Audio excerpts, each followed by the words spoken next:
감사하신 주님, 하나님께서 처음 저희를 지으실 때 하나님의 성품을 따라 하나님의 형상을 따라 저희를 지으셨습니다. 그러나 우리의 조상 아담 하와 이후로 저희는 하나님의 말씀에 불순종하며 자신의 길을 걸어가므로 하나님의 형상, 하나님의 성품을 다 잃어버리고 말았습니다. 예수님께서 다시 오셔서 우리 속에 하나님의 성품을 회복시키시고 저희를 예수 그리스도를 닮은 자로 하나님의 자녀로 새롭게 지으심을 감사합니다. 고통과 핍박이 가득했던 1세기 그리스도인들에게 하나님께서 베드로 사도를 통해서 하나님의 권능의 말씀을 주심으로 저들이 이 말씀을 붙들고 고난의 길을 기쁨으로 걸어갔던 것을 기억하며 감사를 드립니다. 하나님께서 저들에게 하나님의 형상을, 하나님의 성품을 회복시키셔서 자신에게 주어진 삶을 아름답게 살아갈 수 있게 하셨습니다. 오늘 저희들에게도 하나님께서는 동일한 일을 행하심을 믿습니다. 우리가 각기 어떤 처지에 있든지, 어떤 약점을 안고 있든지, 어떤 과제를 안고 있든지 하나님께서는 저에게 하나님의 성품을 회복시키시고 예수 그리스도를 닮은 자로 세워주시고 저에게 주어진 길을 믿음으로 걸어가게 하심을 감사합니다. 이 시간 저희가 함께 베드로후서의 말씀을 생각할 때 성령 하나님께서 저희와 함께 해 주시옵소서. 예수님의 이름으로 기도하옵나이다. 아멘. 지난해 9월 달에 15년 만에 제가 터키의 테린쿠유라고 하는 지역을 두 번째 방문을 했습니다. 카파도기아 남쪽에 있는 이 테린쿠유라고 하는 지역에서 한 1시간쯤 떨어져 있는 곳에 크루세이르라고 하는 시골 도시가 있습니다. 인구가 한 15만 되는 도시인데 여기에 난민들이 10,000명 이상 들어가 있습니다. 터키 전역에 지금 난민이 한 450만 정도 있는 것 아마 여러분 아실 겁니다. 그런데 이 450만의 난민을 터키 정부가 터키 81개 주로 전부 흩었습니다. 이 도시 저 도시에 전부 난민들이 들어가서 살도록 한 겁니다. 그런데 이 크루세이르라고 하는 도시는 아주 평범한 조그마한 시골 도시입니다. 그런데 그런 도시에도 난민들이 10,000명 이상 머물고 있습니다. 그 속에서 그냥 함께 사는 거죠. 또 난민들이 다 무슬림들이고 터키도 무슬림 국가이기 때문에 이게 아주 낯선 모습은 아닙니다. 그런데 하나님께서 놀라운 일을 행하시는 것은 그 난민들 중에서 이란 난민들은 좀 특별합니다. 이란 난민들이 한 10만 정도, 10만 이상 와 있는데 그 중에 크리스찬들이 한 8, 9천 명 정도 됩니다. 아주 열성적인 크리스찬들입니다. 이란 땅에 200만의 그리스도인들이 있습니다. 지난 한 20, 30년 동안 이란 땅에 큰 부흥이 있었습니다. 굉장히 어려운 상황 속에서 예수 믿는 사람이 계속 늘어나고 그들 중에 터키 땅으로 온 사람들이 10만이 넘고 그 중에 그리스도인들이 한 8, 9천 명이 있고 이란 사람들이 세운 터키 땅에 있는 교회가 100개가 넘습니다. 물론 조그마한 가정교회들입니다. 이 숫자는 지난 수십 년 동안 수천 명의 선교사가 들어가서 터키에 세운 터키인 교회보다 더 많은 숫자입니다. 예수 믿는 사람 숫자도 마찬가지입니다.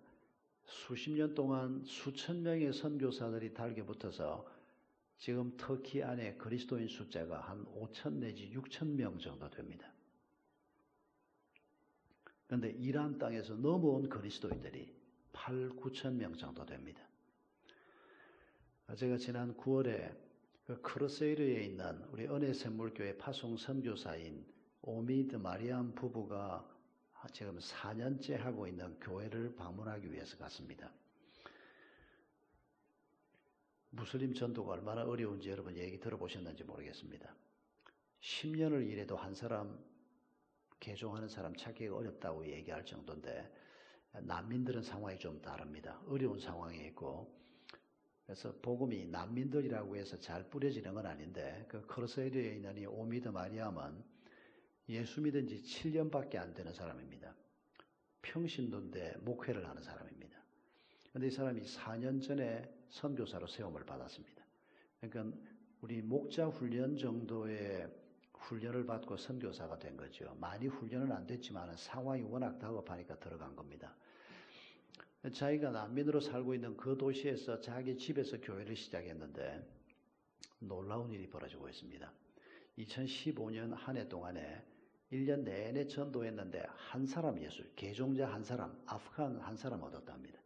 이란 사람이지만은 이 사람들이 쓰는 다리어가 페르시아 언어고 이 언어를 이란, 아프가니스탄 이 또 그 연결되어 있는 페르시아 언어를 쓰는 나라들은 전부 함께 씁니다.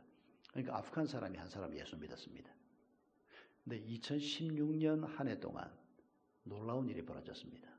50명이 세례를 받고 그리스도인이 되었습니다. 1년 동안 열심히 복음을 뿌려놓으니까 사람들에게 방문하면서 이런저런 얘기를 퍼뜨려 놓으니까 이게 소문이 나기 시작하고 다리어를 쓰는 사람들이 힘들고 어려울 때 이 오미드 목사 부부에게 연락을 하는 겁니다. 그리고 그렇게 해서 믿은 사람이 2016년 한 해 동안 50명이었습니다. 있을 수 없는 일입니다. 그리고 지난해 2017년 한 해 동안에도 50명 가까운 크리스찬들이 예수님을 영접했습니다. 제가 갔던 9월 13일에도 17명이 세례받는 날이었습니다. 그날 맞추어서 제가 갔는데 참 놀라운 광경을 봤습니다. 그날 거기에 하룻밤 자려고 했습니다. 그런데 선교사님이 뭐라고 얘기하는 거 하니까 목사님 여기에서 갑바도기아가 1시간 거리입니다. 그랬습니다. 일행 3사람이 있었습니다. 이 사람들은 터키를 처음 간 사람들입니다. 그래서 제가 선교사에게 오늘 자기로 한 호텔 취소할 수 있냐 그러니까 할 수 있대요.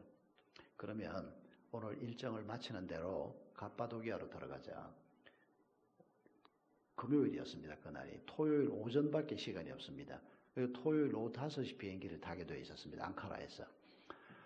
그날 밤에 갑바도기아로 들어가서 그 다음날 새벽 일찍 일어나서 갑바도기아의 그 기독교 유적지 몇 군데를 보고 그리고 거기서 또 조금 떨어진 이 테린 쿠유라는 데를 갔습니다.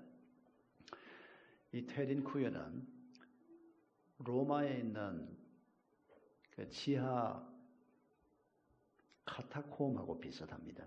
규모는 여기가 조금 작습니다. 카타콤은 한 120개 정도 발견되어 있는데 지금 이 테린 쿠유를 중심한 지하 도시들은 카타콤만큼 크기가 크진 않습니다. 그런데 그 테린 쿠유 한 곳에 있는 지하 도시는 정말 굉장합니다. 지하 10층으로 파져 있습니다. 밖에서 보면 그냥 평지밖에 안 보입니다. 그런데 지하 10층으로 파져 있는데 거기에 동시에 사람들이 가득 채워지면 몇 명이 살 수 있는 지하 도시인고 하니까 이번에 갔더니 2만 명이 살 수 있다고 했습니다. 제가 15년 전에 갔을 때는 안내자가 10,000명이 살 수 있다고 했습니다. 도대체 왜 10,000명이 더 늘어났는지 제가 물어도 그 사람들이 답을 잘 못하던데 어마어마합니다. 규모가. 여러분 이건 누가 파놨을까요? 누군지 모릅니다. 그런데 그리스도인인 건 분명합니다. 교회가 세워지고 바로 핍박이 시작됐습니다. 갑바도기아 지역의 교회가 언제 시작됐을까요?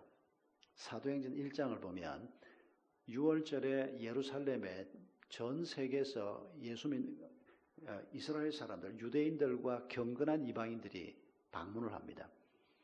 그때 사도 베드로를 비롯한 성령 충만을 받은 그리스도인들이 복음을 전합니다. 그리고 그들이 형제들아 어찌할꼬라고 고백하면서 예수님을 영접하는데 그때 사도행전 1장을 보면 그 사람들이 온 도시 이름이 쭉 나열되어 있습니다. 거기에 로마도 있고 갑바도기아도 있습니다. 거기가 이 사람들 연고지입니다. 그리고 6월절을 끝내고 난 다음에 이 사람들이 바로 갑바도기아로 바로 로마로 바로 인근 지역으로 흩어졌습니다. 그러니까 예루살렘에 하나님의 교회가 세워지는 것과 거의 동시에 갑바도기아의 교회가 세워진 겁니다. 거의 동시에 로마의 교회가 세워지고 인근 지역의 교회가 세워진 겁니다.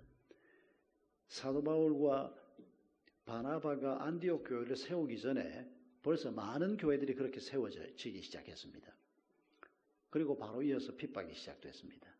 전부 지하로 들어갈 수밖에 없었습니다. 로마의 카타콤 지하 공동묘지로 피신한 것처럼 이 가파도기아 지역에 사는 사람들도 지하 굴을 파고 들어간 겁니다. 그런 흔적들이 지금 여러 군데 그 가파도기아 남쪽에 남아 있는데 그 중에 가장 대표적인 곳이 테린 구유라고 하는 곳입니다. 굉장히 좁습니다. 사람이 둘이 이래 지나가지를 못합니다.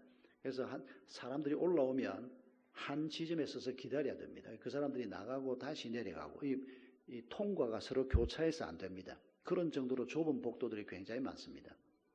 그 안에 강의실도 있고 그 안에 식당도 있고 물론 숙소들도 있습니다. 그렇게 방이 크진 않습니다. 여러분 거기에 살고 있던 그리스도인들이 언제부터 언제까지 살았는지는 모르지만 지금은 그냥 텅 빈 공간만 있습니다. 그런데 이 사람들이 서기 313년에 로마가 기독교를 인정할 때까지 거기에 살았던 건 거의 틀림없습니다. 어떻게 거기서 살 수 있었을까요?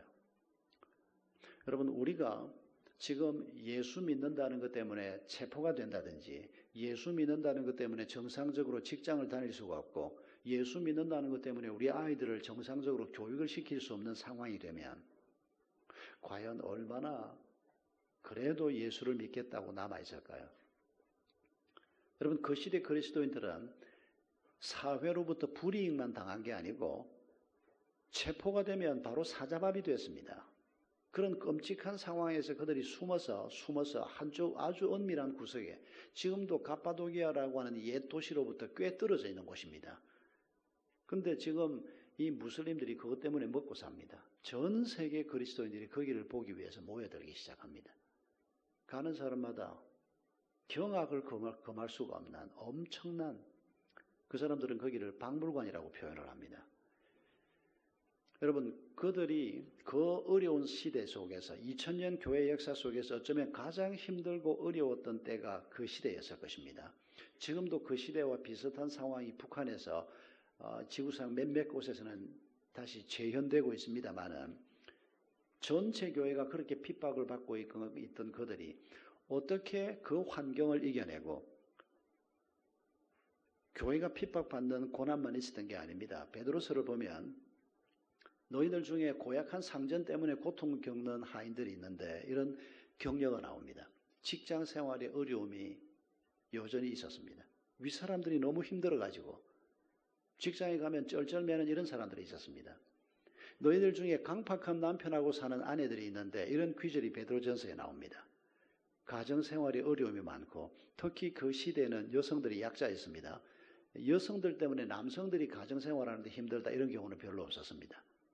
그런데 그 시대에는 주로 여성들이 약자였고 남편 때문에 고통을 겪는 사람들이 굉장히 많았습니다.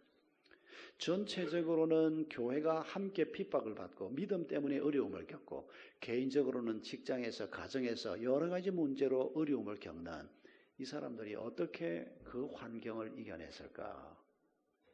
그 답이 바로 오늘 우리가 읽은 베드로서 1장 1절에서 11절 사이에 나옵니다. 사도 베드로가 지금 그들에게 편지를 쓰면서 하나님의 성품을 하나님의 형상을 회복해야 한다라고 말씀하고 있습니다. 원래 하나님이 우리를 하나님의 형상을 따라 지었습니다.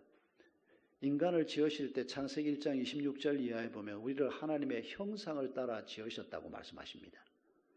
하나님의 형상이라고 하는 단어는 두 가지 의미를 기억하시면 됩니다. 하나님의 성품, 하나님의 성품은 거룩성, 지성, 창의성, 자율성 이런 것들이 있습니다. 이건 하나님의 성품입니다. 그런데 하나님이 가지고 있는 이 성품을 어떤 피조물에게도 나누어 주지 않았는데 인간에게만 나누어 주셨습니다. 지성이 인간에게만 있다고 원숭이도 웬만큼 알고 IQ가 60, 70 그러는데 여러분 그렇게 단순히 숫자로 비교되는 지성을 얘기하는 게 아닙니다. 짐승들, 일반 피조물들은 전혀 가지고 있지 못한 지성, 인간이 가지고 있는 게 뭔가 하니까 하나님을 아는 것입니다. 인간과 다른 피조물들의 지성은 근본적으로 다릅니다. 진화론 자들은 물론 이걸 인정하지 않습니다만은 하나님만 가지고 계신 특별한 성품을 우리에게 주셨습니다. 자율성, 창의성, 이거 다 하나님의 성품입니다. 오늘 어떻게 교회에 오셨습니까? 별로 올 생각이 없었는데 좀 쉬려고 누워있는데 누가 머리채를 확 잡아 챕니까? 살다 보면 평생에 한두 번 그런 하나님의 강권적인 역사가 없지는 않습니다. 그러나 우리 대부분의 삶은 하나님이 우리에게 나누어 주신 자율성을 가지고 우리가 결정하도록 하나님께서 인도하십니다. 우리가 결정해서 오늘 여기 와 있습니다. 왜 그 옷 입고 오셨습니까? 뭐 입다 보니까 그거 입었지. 아닙니다. 우리가 선택해서 이 옷 입고 오늘 어느 길로 오셨습니까? 우리가 얼마나 많은 선택을 오늘 아침에 되었습니까? 이 길로 갈까, 저 길로 갈까, 좌회전을 할까, 우회전을 할까. 여러분, 이게 하나님이 인간에게만 주신 자율성이라는 거 잊지 마십시오. 이게 버거워서 하나님이 그냥 나를 로봇처럼 만들어서 죄는 꼴도 보기 싫게 하고 술은 아예 쳐다보면 막 냄새가 나서 못 마시게 하고 뭐 더럽고 추한 것들은 아예 만지기도 싫어하고 이렇게 만드셨으면 얼마나 좋았을까. 가끔씩 이런 상상을 하지만은 그건 바보 같은 소리입니다. 그건 하나님 나를 돼지처럼 개처럼 만들지 왜 이렇게 하나님 비슷한 존재로 만들었습니까? 라고 하는 말과 마찬가지입니다. 자율성은 하나님이 주신 축복입니다. 물론 책임이 따른다는 것 때문에 우리가 어려움을 겪습니다마는 우리가 하나님의 형상으로 지었다는 말은 이렇게 하나님의 성품을 주셨다는 것과 또 하나는 이 성품을 가진 우리가 그 형상이라고 하는 단어가 아이콘이라고 하는 단어입니다. 그리스로 번역할 때 아이콘으로 번역을 했습니다. 우리가 하나님의 아이콘이다라고 하는 말이 하나님의 형상이란 말입니다. 여러분 아이콘이 뭔지 아시지 않습니까? 컴퓨터 화면에서 제가 새벽기도 마치고 제 방에 들어가면 제일 먼저 하는 게 별 표시로 되어 있는 은혜 샘물교회 아이콘 클릭하는 겁니다. 거기에 교회 모든 정보가 들어있기 때문입니다. 눈에 보이는 건 별 표시로 되어 있는 교회 아이콘인데 그걸 클릭을 하면 그 안에 있는 본체가 뜨게 되어 있습니다. 우리가 하나님의 아이콘이라고 말합니다. 이게 하나님의 형상입니다. 나를 클릭을 하면 뭐가 떠야 된다는 얘기입니까? 하나님이 뜨는 존재로 하나님이 우리를 지으셨다는 겁니다. 그런데 이 박아무개를 클릭을 했는데 하나님이 뜨는 게 아니고 어릴 때 받은 상처가 피를 줄줄 흘리는 모습으로 뜨고 우리의 더럽고 추한 모습이 뜨고 이게 아담 하와의 범죄 후에 인간이 갖게 된 정체성입니다. 예수 그리스도가 왜 오셨습니까? 하나님의 형상을 회복시키기 위해서 오셨습니다. 하나님의 성품을 회복시키고자 하는 것입니다.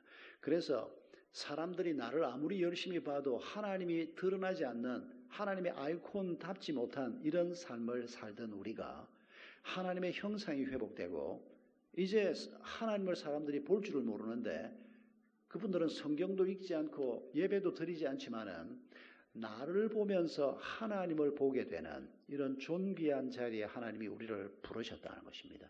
이것이 그리스도인이 받은 부름입니다.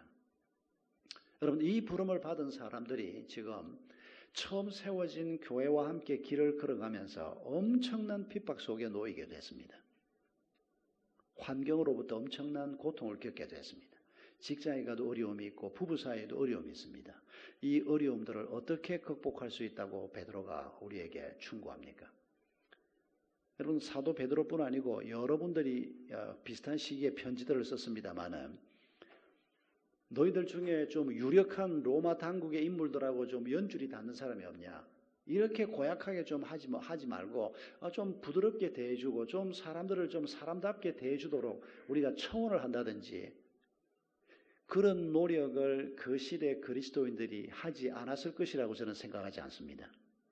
분명히 개인적으로나 그런 실험들을 조금씩은 했을 겁니다. 그러나 사도들이 성령으로 감동받은 글에는 전혀 그런 흔적들이 나타나지 않습니다.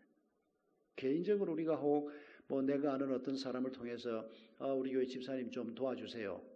잘못하는 것도 아니고 할 수 있는 일입니다.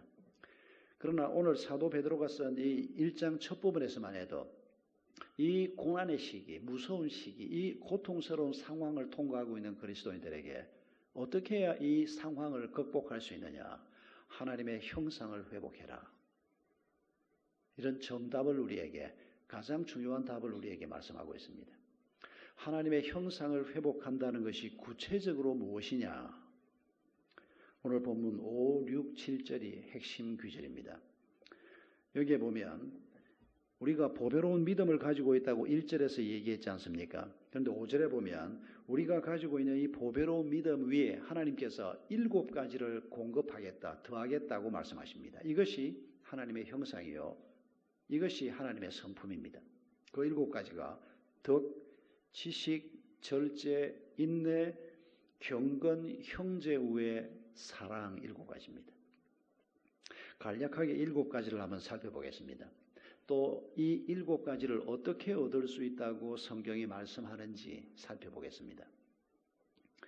맨 먼저 나오는 게 우리가 예수를 주로 고백하는 이 보배로운 믿음 위에 덕을 공급하라고 얘기합니다. 이 믿음은 교회 다니고 있으면 다 갖는 거 아닙니다. 예수 그리스도께서 십자가 위에서 죽으신 그 죽음이 내 죄값을 치르는 죽음이었다는 것을 믿는 믿음입니다. 예수님께서 부활하신 그 부활이, 예수님이 죽음을 이기신 그 부활이 나의 부활의 첫 열매라는 것을 믿는 믿음입니다. 이런 믿음을 가지고 있어도 환경에서 쉽게 무너질 수도 있다는 것입니다. 부부 사이가 문제가 생길 수도 있다는 것입니다.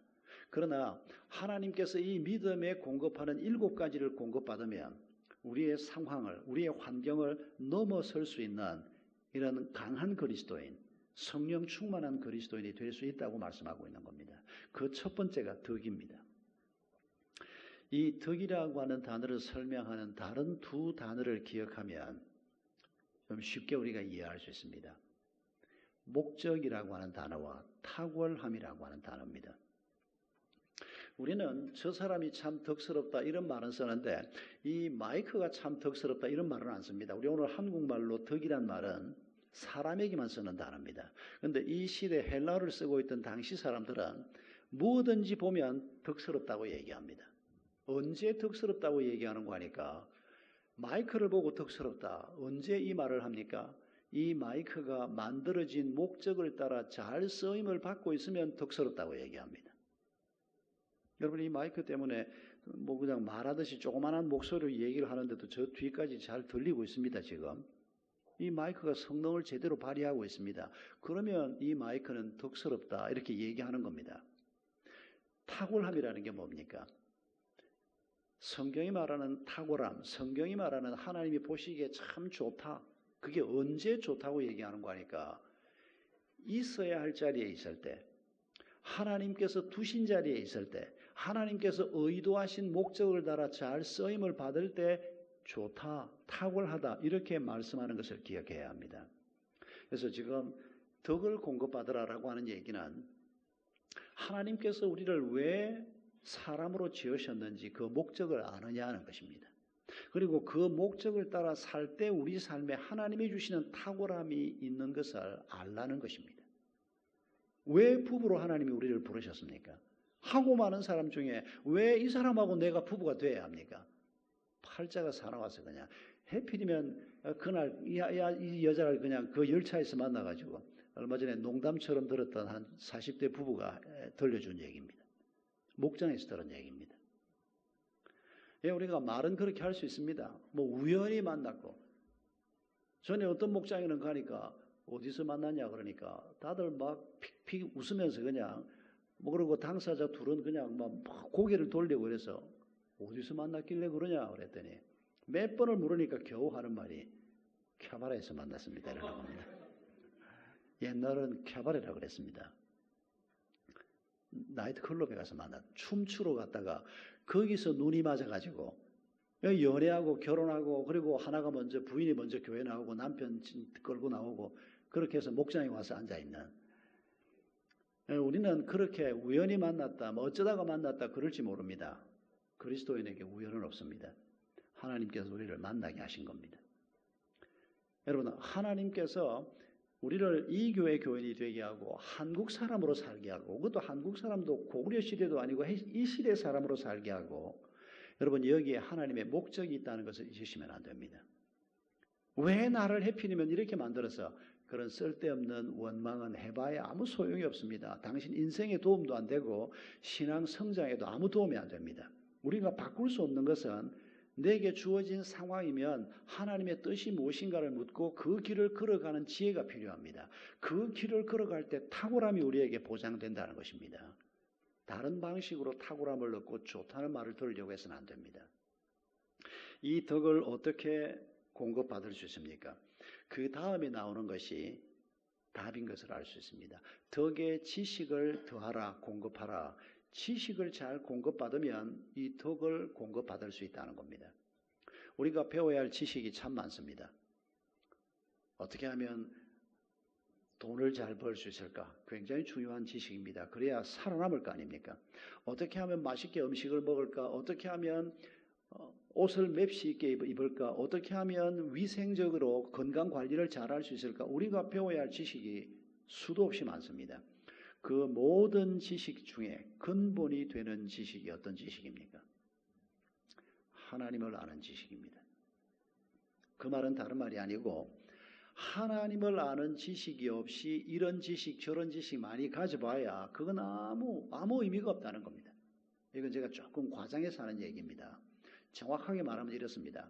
하나님을 몰라도 인간은 행복하게 살아야 됩니다. 인간뿐 아닙니다. 짐승들도 자연도 하나님이 원래 의도하신 대로 다 그 자리에 있어야 하고 탁월해야 합니다.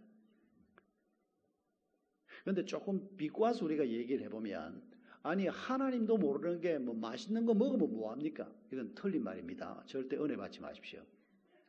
하나님도 모르는 게 공부 잘하면 뭐하고 하나님도 모르는 게 맵시 있게 옷 입고 다니면 뭐합니까? 전부 지옥 불 속에 떨어질 거고 죄나 짓다가 갈 건데 이건 하나님의 뜻은 아닙니다. 하나님을 몰라도 인간은 행복해야 되고 하나님을 몰라도 영양 공급 잘 받아야 되고 짐승들도 하나님을 몰라도 하나님이 지으신 모습 그대로 있는 게 하나님의 뜻입니다. 그러나 하나님을 아는 지식이 없으면 그 나머지 모든 것들은 빛바랜 지식이 되고 말고 의미가 없어진다는 것입니다. 하나님을 아는 지식이 우리 삶의 중심에 있고 그리고 나머지 지식들이 우리에게 있을 때 인간은 빛나는 존재가 될 수 있다는 것입니다.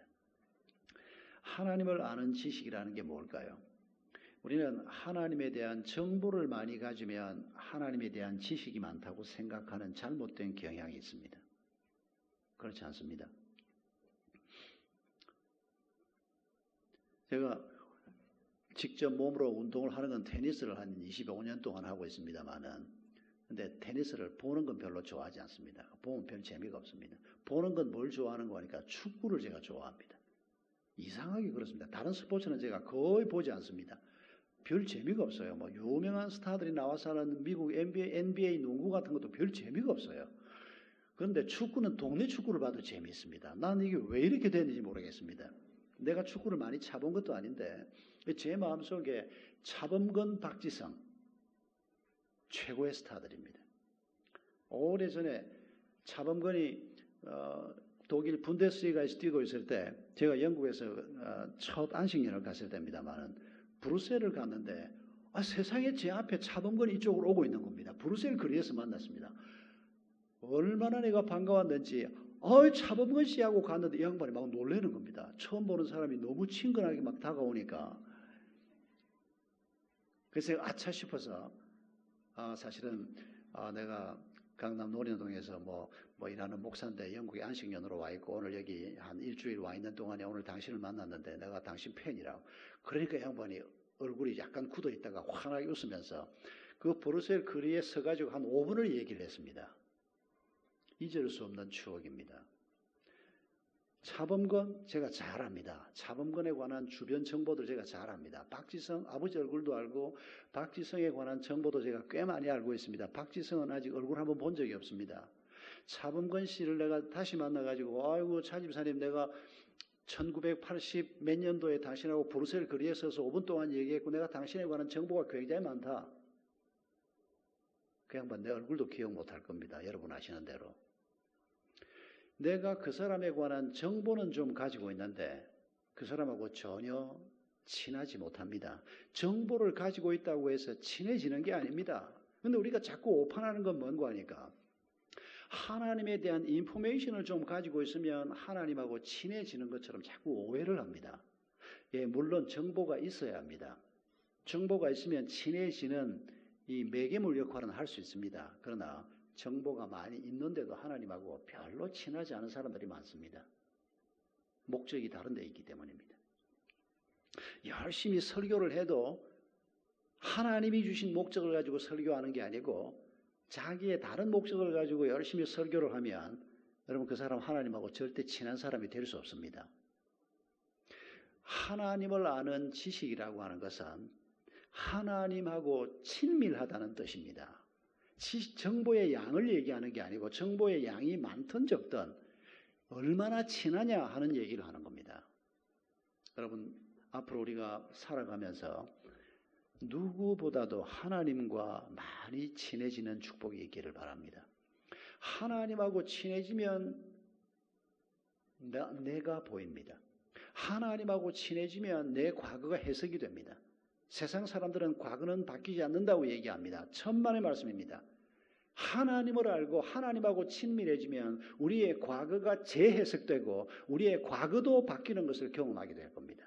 그렇게 고통으로 돌아보았던 과거, 그렇게 눈물로 돌아보았던 과거가 그게 아니고 거기에 하나님의 뜻이 있었고 거기에 하나님의 또 다른 목적이 있었구나 하는 것을 깨달을 때 과거가 바뀌는 것을 경험하게 됩니다.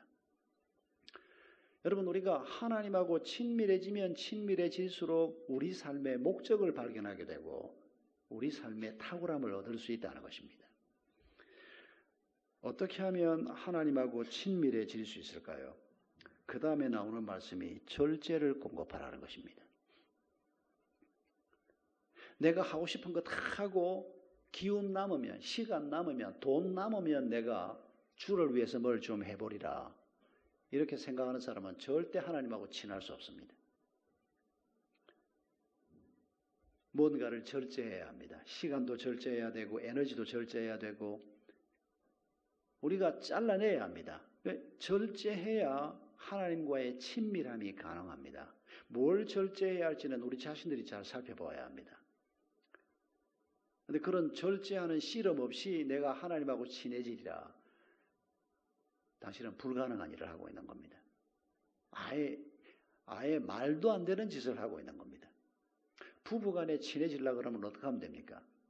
둘이서 많이 얘기하고 둘이서 많은 것들을 나누고 그래야 부부가 친밀해집니다. 연애할 때 모습하고 결혼할 때 모습하고 얼마나 다릅니까? 세상에 내가 이런 사람하고 결혼했나 싶을 정도로 왜냐하면 연애 때 본 그 사람의 모습은 빙산의 일각에 불과합니다. 내가 2월 말이면 이제 39주년 됩니다. 꽤 오래 살았죠.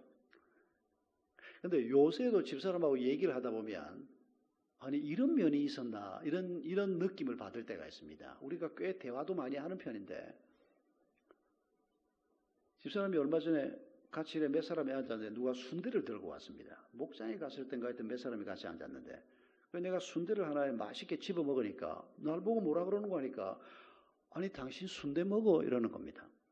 왜 안 먹어 이 맛있는 걸? 그럼 왜 그러는 거 하니까 먹는 거 한 번도 못 봤다는 겁니다. 자기가 있는 데서는 못 먹었지 안 주니까. 우리 집사람은 순대를 안 먹습니다. 그 맛있는 순대를. 그러니까 같이 먹어본 적이 없습니다. 그런데 어떻게 그동안은 그럴 기회가 없었는데 얼마 전에 지금 정확한 기억이 아닙니다. 한 여러 명인데 둘러앉아서 이제 순대를 누가 가져와서 먹는데 나 당신 순대 먹는 줄 몰랐어. 그래서 내가 참 이렇게 오래 살아도 이런 게 또 그러니까 우리 집사람은 순대 먹는 내 모습이 완전히 새로운 모습이라는 겁니다. 저도 아내에게서 그런 걸 종종 발견합니다. 죽는 날까지 아마 그런 거 발견할 겁니다. 이런 면이 있구나. 이렇게 해야 되는 건데 내가 이 사람 마음을 헤아리지 못했구나. 여러분, 더 친밀한 관계가 되려고 하면 우리가 시간, 에너지, 재정 이런 것들을 절제하면서 투자를 해야 어떤 사람과 친밀한 관계가 만들어지는 거 알지 않습니까? 하나님과도 꼭 같습니다. 주일 예배 시간 내서 온다 이것 가지고는 부족합니다. 목장 모임에 함께 참여하면서 다른 사람들의 삶 속에서 하나님께서 뭘 행하시는지를 경험하는 것 이거 참 놀랍습니다. 설교를 듣고 성경을 직접 읽는 것 못지않게 다른 사람의 삶 속에서 하나님께서 뭘 어떻게 행하시는지를 들으면 이게 얼마나 큰 감동이 오는지 모릅니다. 그래서 우리가 목장 모임을 줄기차게 해보려고 하는 겁니다. 어떻게 하면 좀 더 잘 절제할 수 있을까요? 절제 인내를 공급하라고 얘기합니다. 대개 우리가 절제해야 될 대상은 내가 좋아하는 것들이요, 내가 애써서 하고 있는 것들입니다. 쉽게 절제가 잘 안 되는 것들입니다. 저를 보고 커피 마시는 거 좀 절제해 그러면 저 1년 12달 커피 안 마실 수 있습니다. 커피 맛을 모르기 때문에. 그거 안 마셔도 아무 문제 없습니다.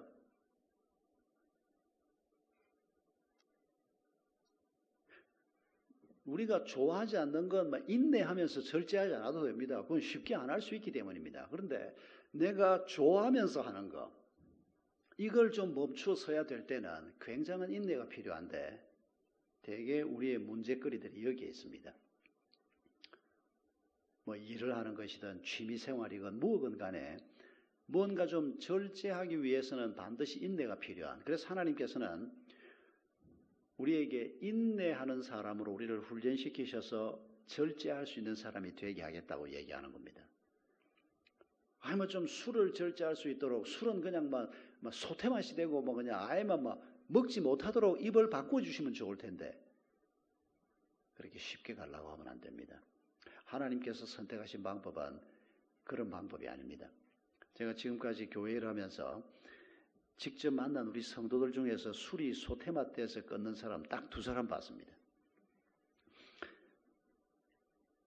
그 2사람 다 알코올 중독 때문에 사형 선고에 가까운 인생 막장까지 갔던 2사람이 기적적으로, 한 사람은 부인의 전도로, 한 사람은 우리 서울영동교회에서 전폭 1호 1기를 했던, 제가 직접 훈련시켰던 자매가 남편이 입원을 해서 같은 병실에 있던 남자 하나를 전도를 했는데 이 2사람이 교회를 나왔는데 이 2사람 다 교회를 나올 때 알코올 중독도 중증이었습니다.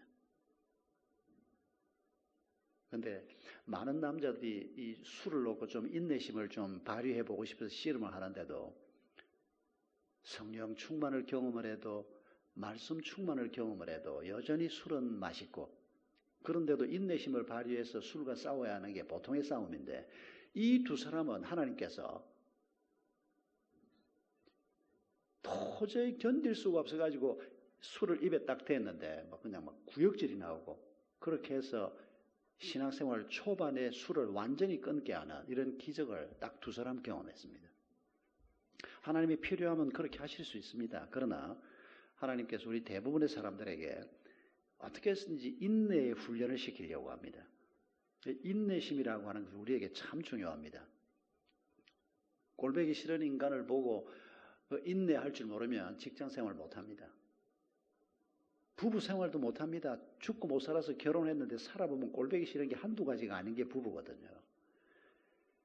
다른 사람을 용납하려고 할 때, 내 마음에 안 드는 상황을 내가 받아들이려고 할 때 이 인내라고 하는 것은 아주 중요한 덕목입니다. 쓸데없는 걸 하나님이 주시려고 하는 게 아닙니다.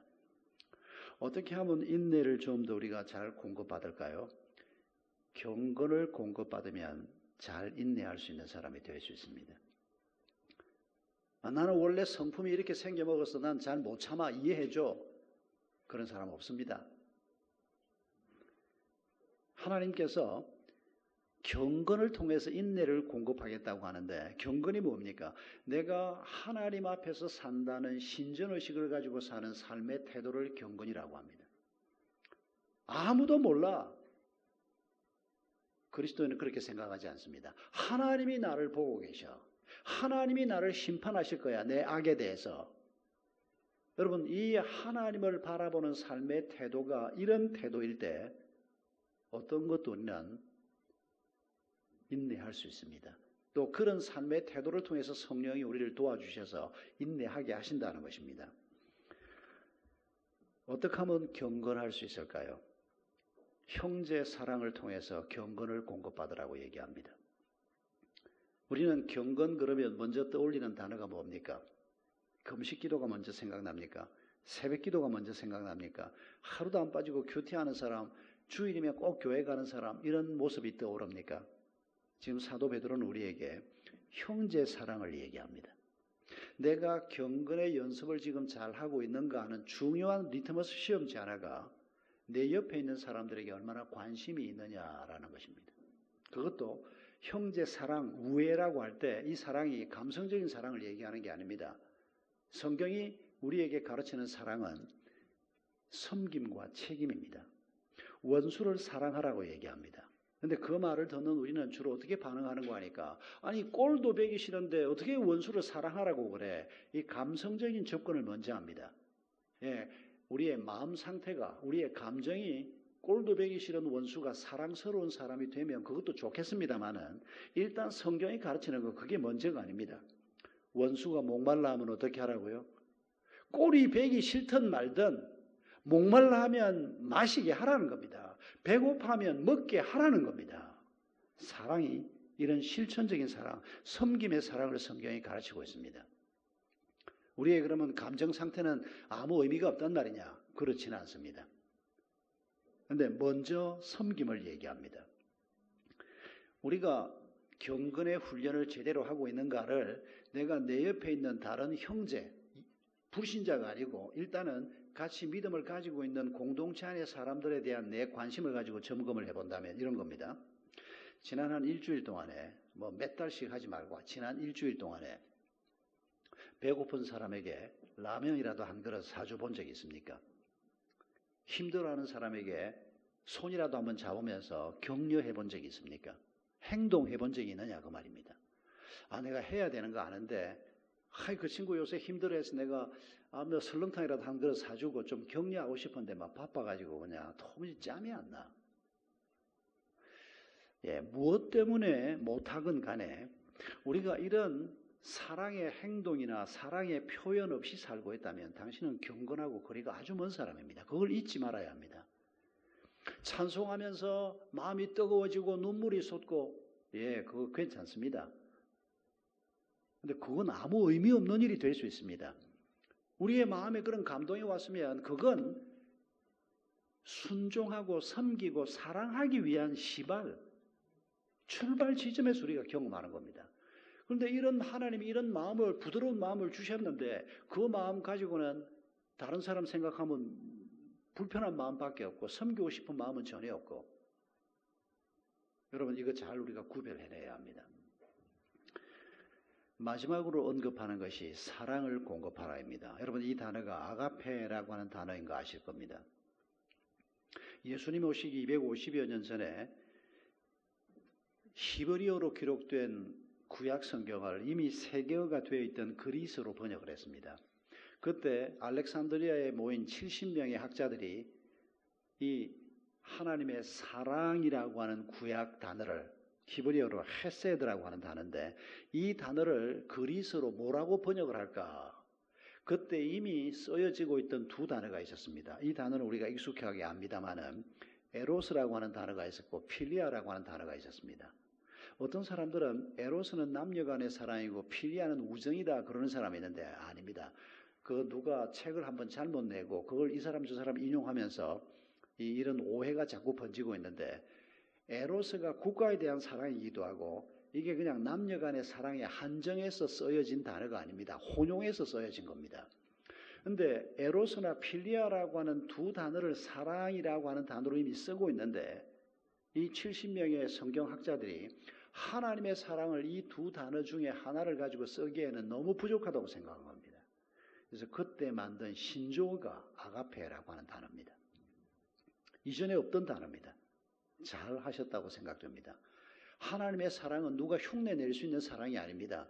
이전에 어디에서도 볼 수 없었던 사랑입니다. 하나님의 사랑을 공급받는 것, 사실은 이 단어가 지금 맨 끝에 나옵니다만은 여기가 사실상 출발점인 걸 알 수가 있습니다. 우리가 처음 하나님의 사랑을 안 것은 하나님이신 예수 그리스도가 날 위해서 죽으셨다는 이 말도 안 되는 이 엄청난 사실을 처음 접하고 받아들일 때 우리가 하나님의 사랑을 처음 알게 됩니다. 어떻게 신이 인간을 위해서 죽을 수가 있단 말입니까? 아무리 부활하신다고 해도 그 처참한 경험을 인간하고 똑같은 몸을 가지고 어떻게 다 겪어낸단 말입니까?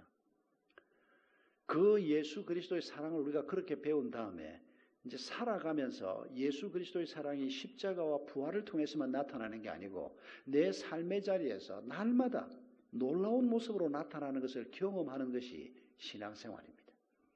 그래서 우리가 아침에 눈을 뜰 때도 하나님의 사랑을 경험하고, 부부간의 섬김을 통해서 하나님의 사랑을 경험하고, 가족 관계를 통해서, 목장 식구들을 통해서, 내 주변의 여러 가지 일들을 통해서 우리가 날마다 하나님의 사랑을 느끼고 공급받는 것, 이게 신앙생활의 관건입니다.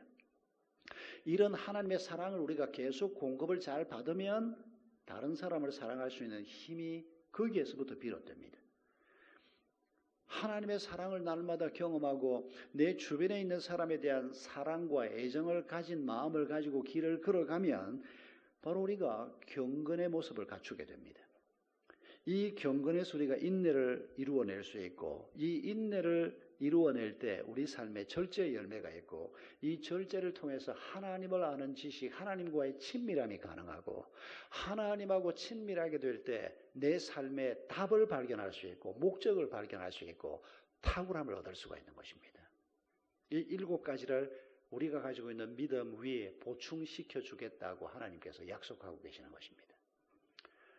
여러분, 이걸 얻기 위해서 우리가 기도원을 가야 되고, 직장을 뜯어치우고 골방에 틀어앉아야 되고, 정말 하나님께서 꼭 그렇게 하기를 원하시면 그럴 수도 있겠습니다만은 꼭 그렇게까지 하지 않아도 됩니다.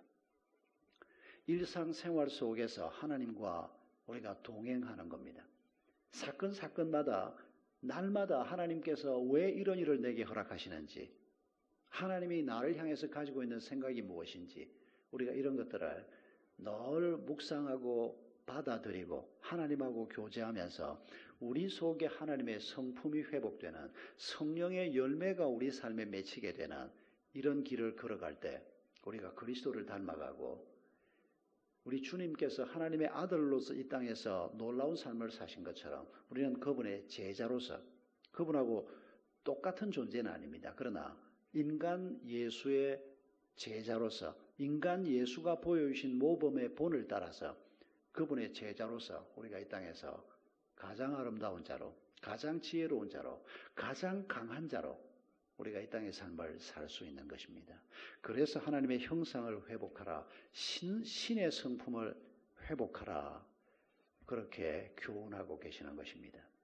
여러분, 이번 한 주간 동안에도 우리가 어떤 상황에 처하든지 간에 그 상황에 파묻혀서 허겁지겁 넘어가지 말고, 이 상황 속에서 하나님께서 내게 무엇을 가르치려고 하시나, 내가 이 상황 속에서 뭘 붙들어야 하나, 우리가 좀 정신을 차리고 하나님을 바라보고 하나님을 따라가는 이런 영적 실험을 하면서 이번 한 주간이 하나님의 성품을 이전 어느 때보다 잘 경험하고 회복하는 한 주간이 되는 주의 축복이 있기를 바랍니다. 우리 함께 찬송하십시다. 우리를 사용하소서. 가사의 뜻을 생각하면서 우리 함께 찬송하겠습니다.